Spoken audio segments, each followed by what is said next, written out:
Olá pessoal, então, passar um pouquinho aqui do que eu aprendi. Essa eu acho que foi uma parte mais difícil aqui dessa parte mobile, que é a parte de sincronizar com o servidor, você salvar localmente as informações no celular.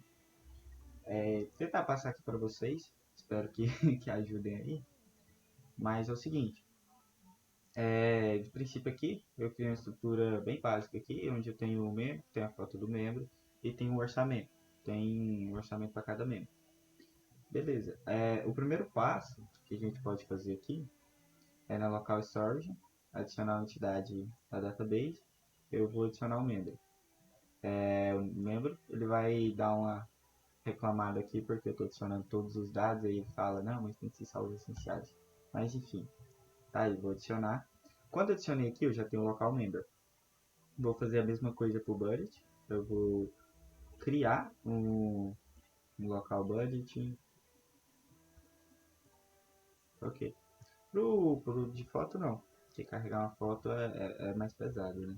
Tá, o primeiro passo que a gente precisa fazer aqui é adicionar uma ação para sincronizar e ele também vai ler e escrever. Ele já cria automaticamente aqui essas ações. Vou criar para os dois, certo? Aqui eu tenho, ele me cria aqui algumas client actions.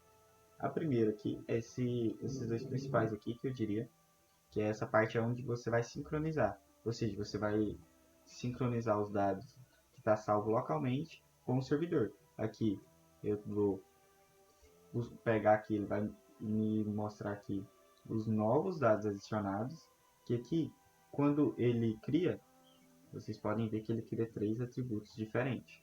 Ou seja, esse primeiro é is from server, ou seja, vai ser um booleano, se ele vai saber true ou false. Se eu tiver já salvado essa informação, esse dado no servidor, ele não precisa salvar novamente, né?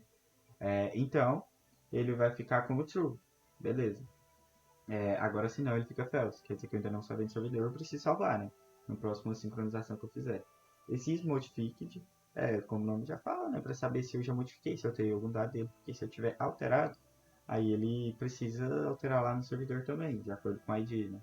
E se ative, porque se eu deletar esse dado localmente, esse isActive vai ficar como false. Aí depois, quando eu sincronizar, ele vai apagar. Basicamente, é isso que ele faz aqui. Aqui, ele vai mostrar essas listas, essas três listas, filtrando. Vocês podem olhar aqui mais detalhadamente, mas ele faz o filtro aqui de acordo com esses três atributos, para saber os novos que eu adicionei, os que eu fiz update, os que eu deletei. Aqui ele vai mandar para esse sync budget, que é uma wrapper action, aqui, que ele faz essa verificação. Primeiro ele pergunta aqui se é registrado, validação, né? E aqui eu tenho um for each, com a lista que eu recebi lá daquela outra tela. Eu recebi a lista de budgets criados, ele vai criar aqui os que eu precisei fazer update e os que foram deletados. E aí ele me retorna aqui a lista já atualizada, que ele atualiza aqui os dados, que já foi adicionado no servidor agora a partir. Certo?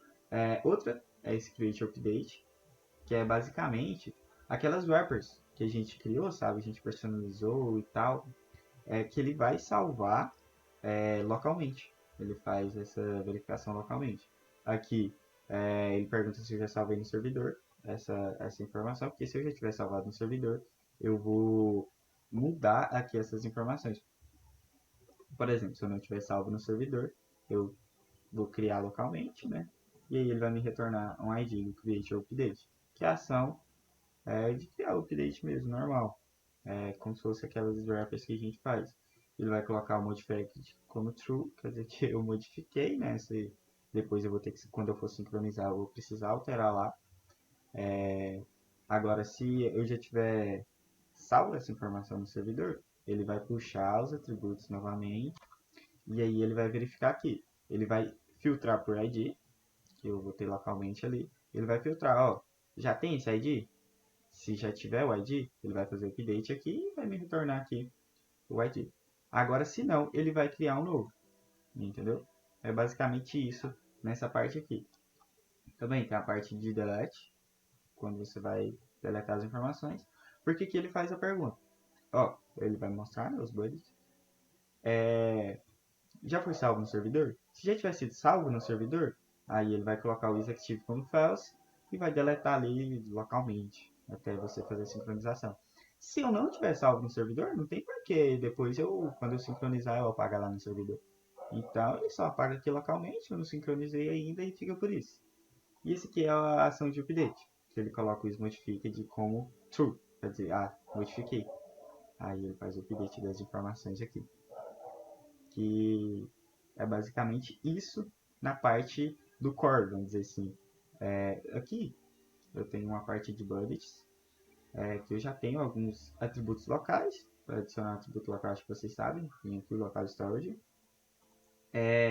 A principal coisa, para você sincronizar um arquivo, você quer colocar, por exemplo, numa lista de budgets, você quer sincronizar aqueles arquivos, porque quer deixar offline, para se eu tiver offline eu ter acesso a esses. Então aqui eu já tenho meu budget normal, como no web mesmo faz, só que a diferença, que o que mais usou aqui que eu percebi é o onInitialize. Ou seja, ao iniciar, aqui eu criei uma ação, ele pergunta, ó, a pessoa está online? Se ela estiver online, eu uso esse sync budgets, que é aquele que eu mostrei lá, que ele vai fazer a sincronização com o servidor. E ele já puxa os dados. Tem alguns que não estão aqui no meu local. Então ele vai puxar lá do servidor e salvar aqui localmente. Se eu não estiver online, eu não vou fazer nada, né? Porque não tem como nenhum sincronizar com o servidor se eu estiver off, né? Então, essa parte para você sincronizar a lista, trazer os dados da lista, eu faço isso. E eu basicamente, no que eu fiz aqui, eu usei o onInitialize praticamente em tudo. Em tudo eu carreguei os dados que está online localmente. E aqui para o botão de salvar, pessoal, por exemplo, no budget detail, aqui eu tenho o botão de salvar. A wrapper que eu vou utilizar é aquela que eu mostrei para vocês, que ele faz toda aquela verificação lá, se já salvou, que eu já puxei lá do core, né? Ela está aqui, flight variable, offline, tá por aqui, ó. Family Core, aqui ó, do Buddies. Aí eu tenho aqui o Create ou Update, que ele faz aquela verificação lá que eu mostrei pra você. Aí é basicamente, você pode fazer tudo aqui igual era, só que aí ao invés de você colocar aquela Server Action, aquela Wrapper Action lá, coloca essa Client Action aqui, entendeu? E então, pessoal, foi isso aí que eu aprendi. Eu não sei se tá tudo certo, mas pelo que eu fui fazendo aqui e tal, foi dessa forma que eu aprendi. Se vocês quiserem até perguntar alguma coisa aí, tamo aí. Fechou? É isso, eu espero que eu tenha ajudado vocês, né? Espero não ter deixado mais dúvidas do que tava antes, né? Mas é isso, valeu.